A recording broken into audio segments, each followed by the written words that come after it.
Before powerlifting was created, before periodization textbooks, and before performance enhancement defined strength sports, one man was pressing 400 pounds overhead. His name was Doug Hepburn, and the system he built still outclasses most modern programs today. Welcome back to Forgotten Bodybuilding. This is your host, An Average Worker. Doug Hepburn was born in 1926 in Vancouver, Canada. He was born with a club foot. Doctors believed he would be physically limited. Instead, he became one of the strongest men on earth.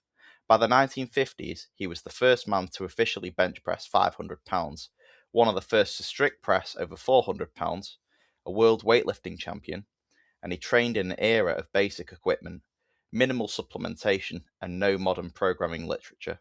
So he built his own system, and it was brutally simple. Hepburn's strength was not theoretical. A 580-pound bench, 400-pound plus strict press, an 800-pound squat and deadlift. These weren't equipped lifts, no bench shirts, no supportive gear, just structure and progression, which built a man who could do a crucifix with 210-pound dumbbells. Just think about that for a minute. Hepburn separated training into two clear objectives: power and pump. Strength first, muscle second. He ran two primary programs, Program A and Program B, both built around controlled progression at specific percentages. No guesswork, no maxing out weekly, just mathematical patience. Split between the power phase focused on neurological adaptation with low reps, and the pump phase focused on quality hypertrophic sets with higher reps. Program A began at 80% of his 1 rep max. He performed 8 sets of 2 reps, not to failure, clean doubles. Each week he added 1 rep to 1 set, starting from the last set and working backwards. So week by week it had evolved: 8 by 2, then 7 by 2 and 1 by 3, then 6 by 2 and 2 by 3, until he could complete 8 sets of 3 reps at 80%. Only then would he add 10 pounds and restart at 8 sets of 2.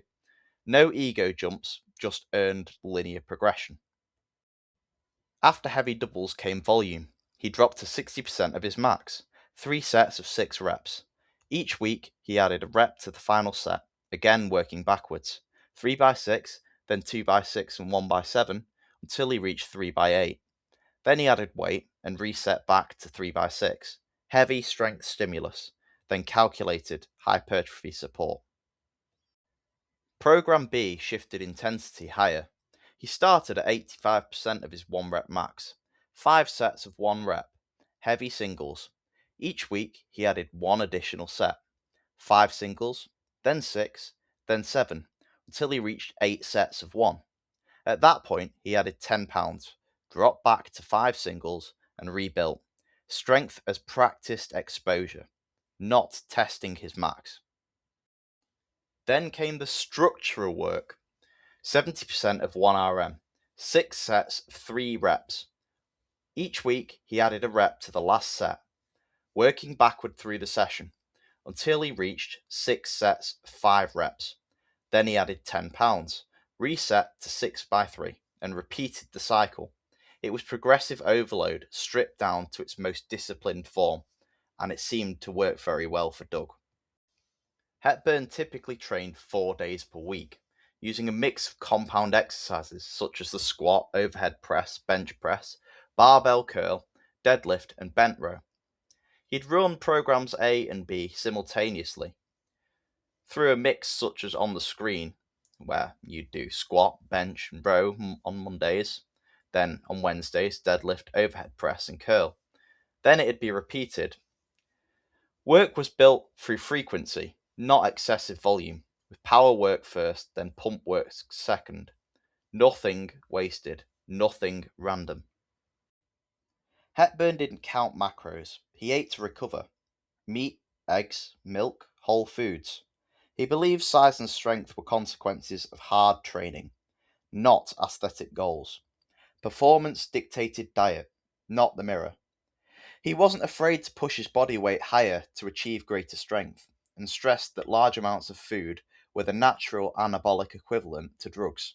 He ate large amounts of carbohydrates and liquids, especially milk, drinking up to 8 litres per day. Think about that. That's a huge amount of food. Doug Hepburn didn't rely on hype. He relied on patience and on repetition. Before strength science became commercial, he was already applying it, and most modern lifters still don't train this methodically. He wasn't just strong, he was structured, and that's why he still matters. Most of the research for this video came from a tape that Doug Hepburn recorded himself. So if you want to listen to the man himself speak, I've included a link to the tape in the description of this video. Thank you very much for watching, and bye for now. That's an average worker tuning out.